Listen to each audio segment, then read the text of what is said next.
નમસ્તે, જય શ્રી કૃષ્ણ. મારું નામ છે નીતાબેન મહેતા.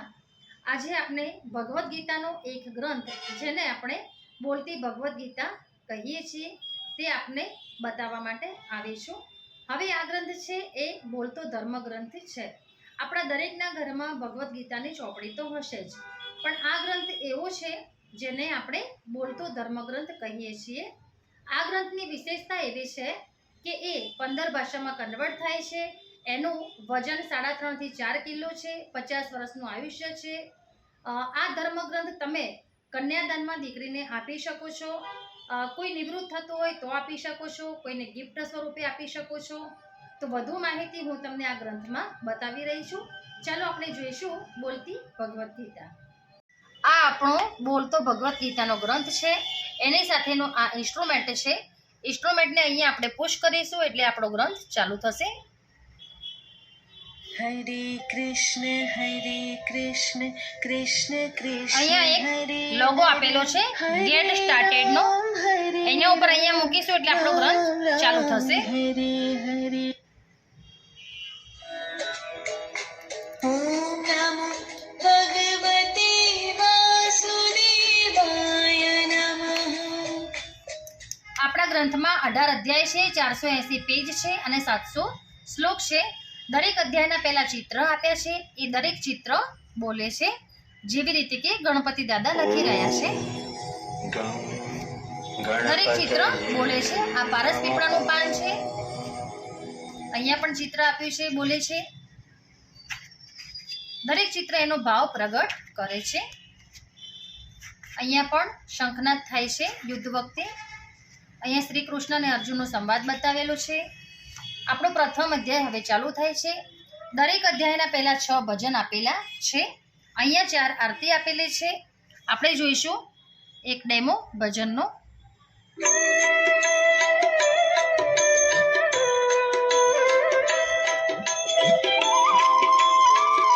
આ સ્ટેન્ડ છે. આપણે સ્ટેન્ડ ઉપર અહીંયા ઇન્સ્ટ્રુમેન્ટ મૂકી દેવાનું છે. અહીંયા આરતી આપેલી છે. આરતી પણ વાગે છે. જય ગણેશ જય ગણેશ જય ગણેશ દેવ. હવે અહીંયા શંખનાદનું ચિત્ર છે. શંખનાદ પણ થાય છે. નેગેટિવિટી દૂર થાય છે અને પોઝિટિવિટી જળવાઈ રહી છે આપણા ઘરમાં.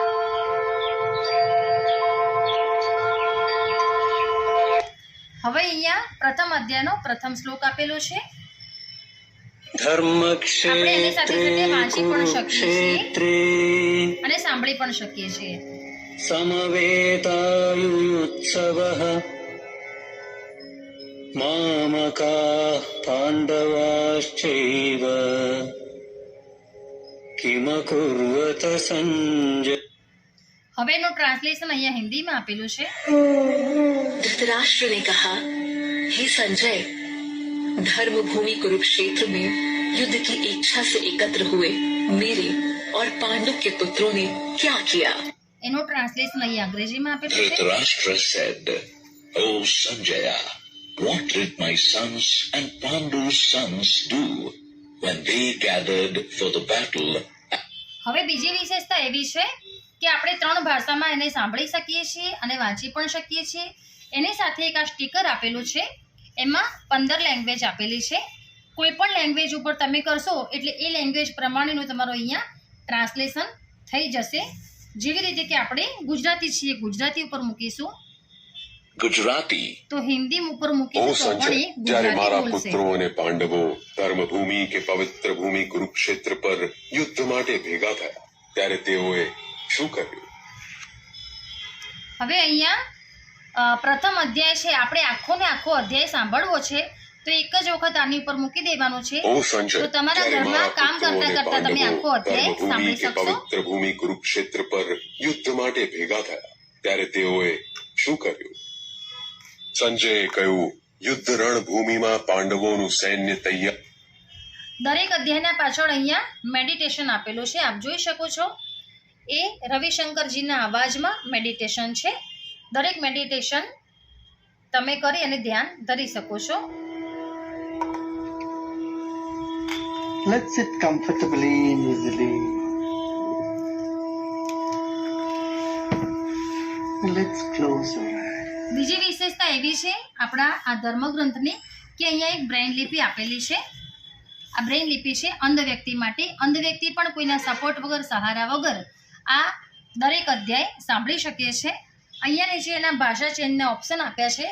કોઈ પણ ભાષાનો અંધ વ્યક્તિ હોય તો 18 અધ્યાય સાંભળી શકે છે. આપણે અહીંયા ગુજરાતીમાં કરીશું. Gujarati. અહીંયા કરીશું.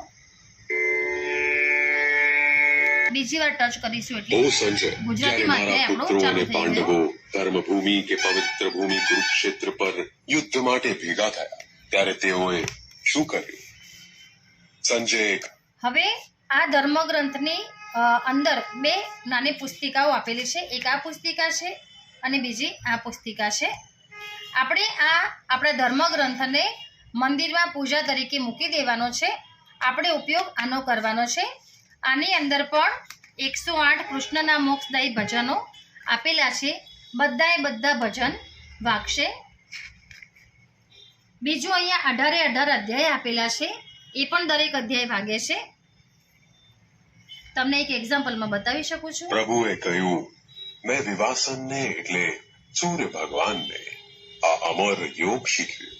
વિવાસનને તેમના પુત્રને શીખ્યું. અહીંયા દરેક કમળનું નિશાન આપેલા છે. એ બધા મેડિટેશન છે. આપ જોઈ શકો છો. अब हम ध्यान करते हैं. आंखें बंद कर ली. આ પુસ્તિકા એક પ્રકારની આપણે ગાઈડ કહી શકીએ. જેવી રીતે કે અહીંયા ક્રોધ લખેલું છે, અહીંયા અલગાવ લખેલું છે. દરેકે દરેક અધ્યાયના કયા કયા શ્લોકો આમાં કામ કરે છે એ બતાવ્યું છે. કોઈ માણસ છે તો એને ક્રોધ ઘણો બધો આવે છે, તો પોતાના ક્રોધને કાબૂમાં કરવા માટે ભગવદ્ ગીતાના કયા અધ્યાયના કયા શ્લોકો એ સાંભળી શકશે એ અહીંયા બતાવ્યું છે. एंगर, क्रोध, परिचय, અહીંયા દરેક इंट्रोडक्शन. ઓપ્શન આપેલા છે. क्रोध दिखाई नहीं देता, पर जब हमें आता है तो बहुत कुछ बिगाड़ कर चला जाता है. इसीलिए कहा जाता है कि क्रोध यानी गुस्से से दूर रहना चाहिए. तो आज हम क्रोध के विषय पर बात करेंगे और जानेंगे कि आखिर हमें गुस्सा क्यों आता है. અહીંયા મોક્ષ અને મુક્તિ માટેના પણ અહીંયા દરેક અધ્યાય અને દરેક અધ્યાયની પાછળ કામ કરનારા શ્લોકો આપેલા છે. અહીંયા ભાષા ચેન્જનું સ્ટીકર આપેલું છે. કોઈ પણ ભાષા તમે ચેન્જ કરી શકો છો. એની સાથે અહીંયા ટ્રાવેલિંગ બુક પણ આપી છે. એ ટ્રાવેલિંગ બુકમાં પણ કૃષ્ણના 108 મોક્ષદાયી ભજનો આપેલા છે. 18 અધ્યાય આપ્યા છે. દરેક અધ્યાયની પાછળ કમળનું નિશાન છે, એમાં મેડિટેશન આપેલા છે. નાની પુસ્તિકાની અંદર ભગવદ્ ગીતાનો ગ્રંથ, જેવી રીતે હનુમાનનો ગ્રંથ બતાવ્યો છે અને એક રામાયણનો બનાવ્યો છે. એ દરેકે દરેક ગ્રંથનું થોડું થોડું અહીંયા આપેલું છે. શું આપેલું છે આપણે બતાવું છું. આપણે હનુમાનનો ગ્રંથ જોઈશું. लाल देह लाली लसन अरुधर આ બધા એને ઓપ્શન આપેલા છે. એ ઓપ્શન પ્રમાણે તમે સાંભળી શકો છો.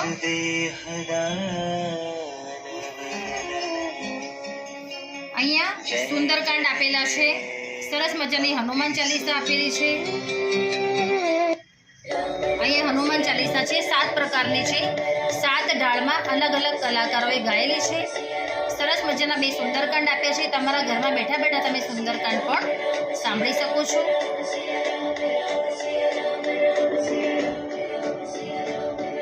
એવી રીતે અહીંયા રામાયણનું પણ આપેલું છે. અહીંયા રામાયણનો ગ્રંથ સાંભળવા માટે તમારે અહીંયા ટચ કરવાનું છે. આ રામાયણના ભજનો છે. કોઈ પણ ભજન ઉપર તમે ટચ કરશો તો ભજન વાગશે.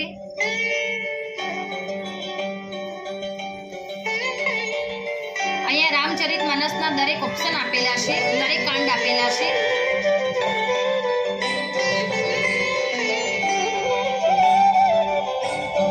બાલકાંડ છે, અરણ્યકાંડ છે. અહીંયા સરસ મજાની આરતી આપેલી છે, સ્તુતિ આપેલી છે. અહીંયા પણ ભાષા ચેન્જના ઓપ્શન આપેલા છે.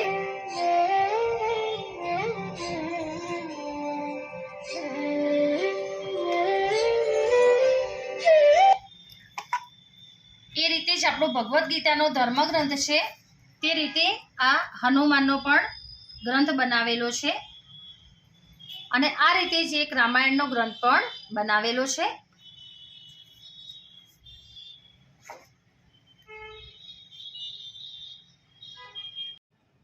નમસ્તે, જય શ્રી કૃષ્ણ. તો તમને બધાને કેવી લાગી આપણે બોલતી ભગવદ્ ગીતા? તો આવો આપણા સનાતન ધર્મ પ્રત્યે આપણે જાગૃત બનીએ અને હર હર ગીતા હર ઘર ગીતાનું સપનું આપણે સાકાર કરીએ. નમસ્તે, જય શ્રી કૃષ્ણ.